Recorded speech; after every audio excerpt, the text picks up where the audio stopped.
Selanjutnya, kami beritahukan waktu untuk tanya jawab dari setiap penguji itu disediakan kurang lebih 10 menit.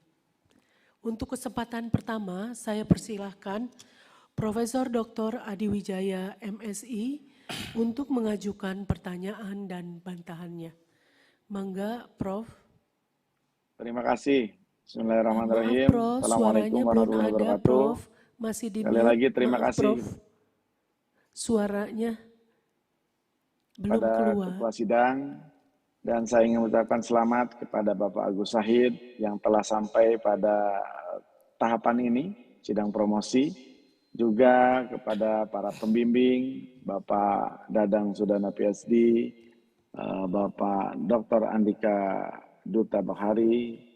Ini adalah satu capaian yang luar biasa. Insya Allah penelitian disertasi ini bisa memberikan sumbangsih dalam hal penegakan hukum di Indonesia. Yang kami hormati juga Bapak Profesor Eri Kurniawan dan Pak Wawan Gunawan PhD. Alhamdulillah bisa berjumpa kembali.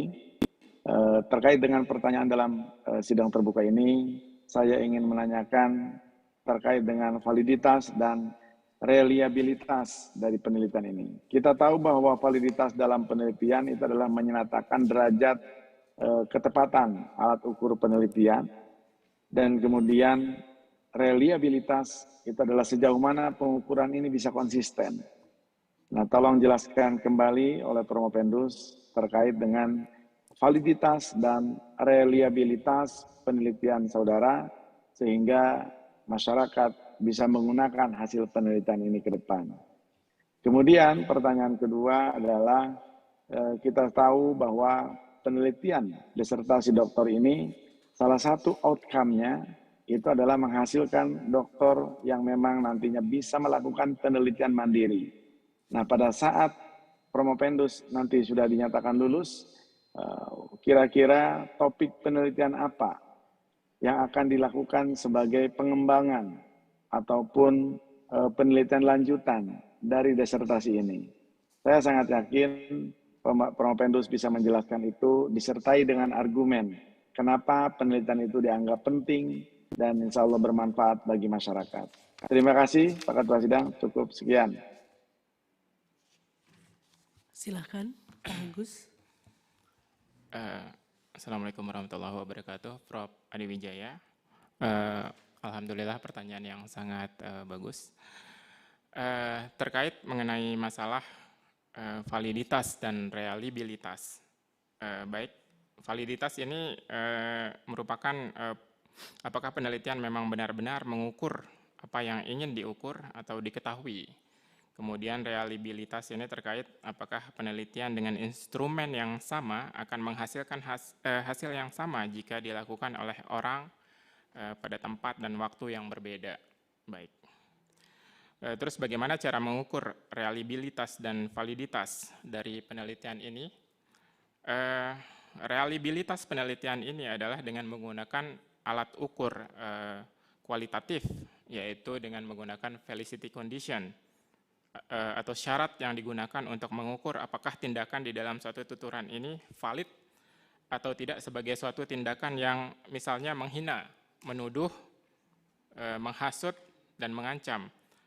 Apabila suatu tuturan memenuhi indikator felicity condition, maka tindakan yang dilakukan terdakwa akan berdampak hukum jika ada orang yang merasa dilukai tentunya.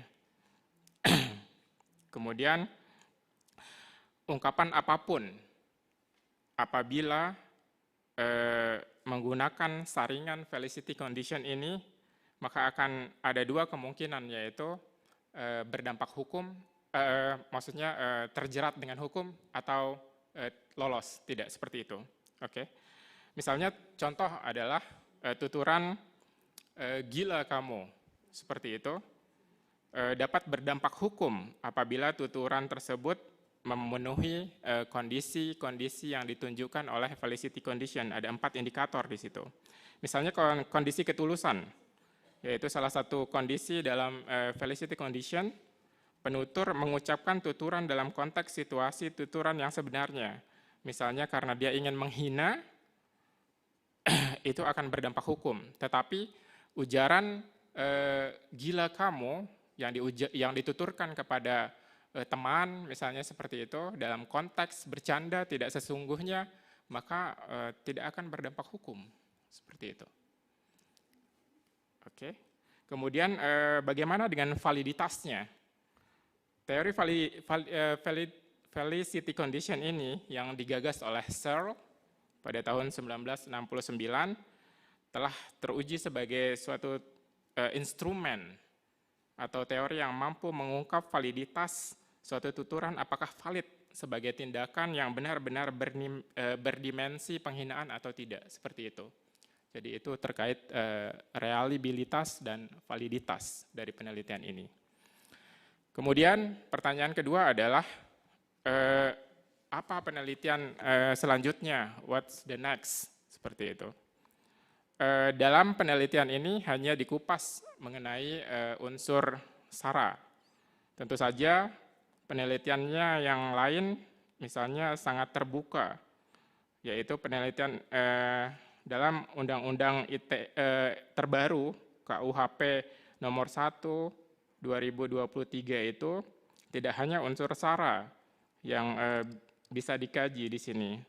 Terkait juga nanti adalah bisa dilakukan cyberbullying yang terkait dengan warna kulit, kebangsaan, kepercayaan, jenis kelamin, disabilitas mental, dan disabilitas fisik, maksudnya seperti itu. Yaitu the next penelitian yang bisa dikaji setelah ini. Terima kasih, seperti itu. Terima kasih. Bagaimana Prof? Prof. Adi?